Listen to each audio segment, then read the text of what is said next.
राज्यभरात ओल्या दुष्काळाचं संकट.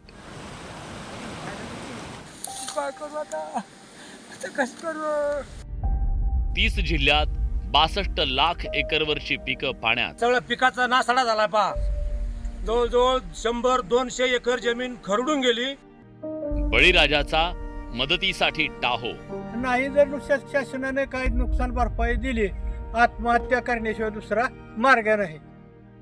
राजकीय नेते मेळावे आणि शिबिरात मग्न.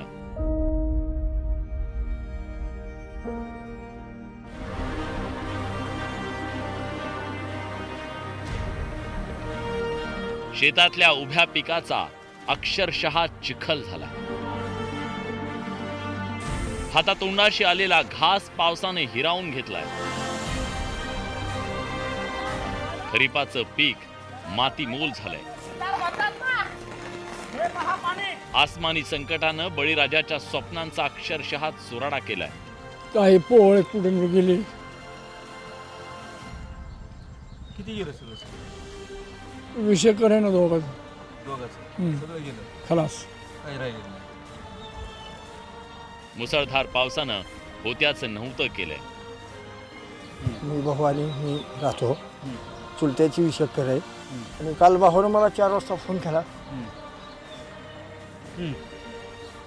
किती फोन केला? काय काय त्याला फुटला म्हणला ना आपल्या रान सगळं वाहून गेलं. भावनिक झाला काय म्हणजे कशामुळं लय नुकसान झालंय?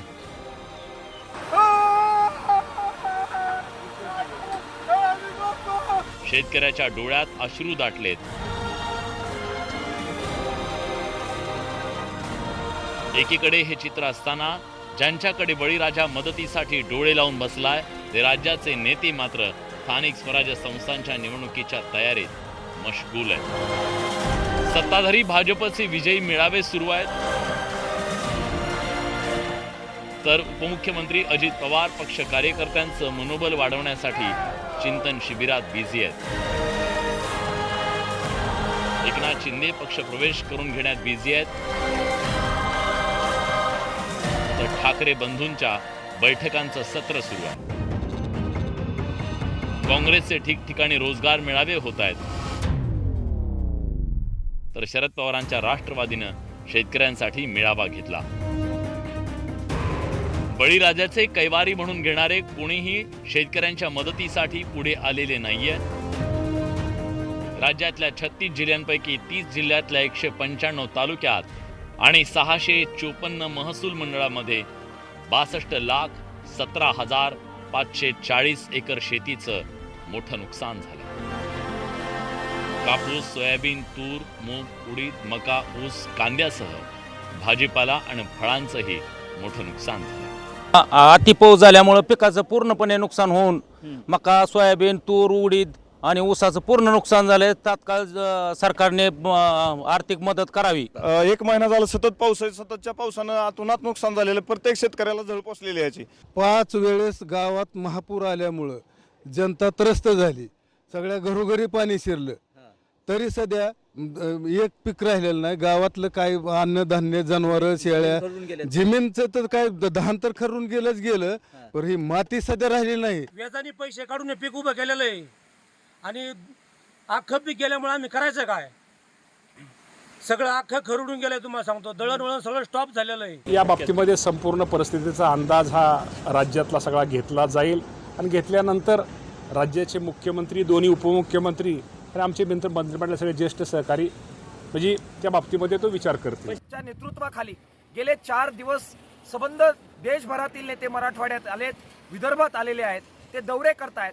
पण महाराष्ट्रातील राजकीय नेत्यांना मात्र शेतकऱ्यांची सूत घ्यायला वेळ नाहीये. करावा तेवढा निषेध थोडा आहे. राजकीय नेत्यांनी, विशेषतः सत्ताधाऱ्यांनी अशाच प्रकारे जर शेतकऱ्यांना वाऱ्यावर सोडलं तर त्यांना महाराष्ट्रात फिरता येणार नाही. अशा प्रकारचा संघर्ष शेतकरी पोरांच्या वतीनं सुरू करण्यात येईल.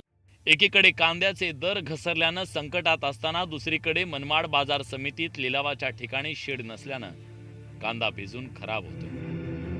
आधीच कांद्याला भाव नाही, त्यात आहे तो कांदा खराब होत असल्यानं शेतकरी संतप्त. सरकारनं कांद्याला अनुदान जाहीर करावं अशी मागणी होतीये. काही ठिकाणी गुजरात राज्यात कांद्यावर अनुदान चालू केलेलं आहे. कांदे विक्रीवर शेतकऱ्यांना अनुदान देत आहेत. तर आपल्याकडे ती पद्धत व्हायला पाहिजे. आम्ही सातत्याने लोकसभेत हा प्रश्न आपले महाराष्ट्रातले जवळपास जे खासदार आहेत, बगरे सर असतील, मी आहे, सुप्रियाताई सुळे आहेत, आम्ही सर्वजण जे कांदा पिकवणाऱ्या भागातले लोकसभेचे सदस्य आहेत, आम्ही सातत्याने ती मागणी मांडतोय की तुम्ही कांद्याच्या बाबत विचार करावा. राज्यात लवकरच निवडणुका होऊ घातल्यात. कुणाला महापालिका जिंकायचे, कुणाला जिल्हा परिषदेवर झेंडा फडकवायचा आहे, कुणी सरपंच व्हायची स्वप्न पाहत आहे. मात्र थाय मोकलून रडणाऱ्या बळीराजाला आधार द्यायला कुणाकडे वेळ नाही. मायबाप सरकारनं वाऱ्यावरच सोडल्यानं शेतकऱ्यांनी पाहायचं तरी कुणाकडे हा सवाल उपस्थित होतो. नाही जर शासनाने काही नुकसान भरपाई दिली, आत्महत्या करण्याशिवाय दुसरा मार्ग नाही. Bureau report, news 18 Lokmat.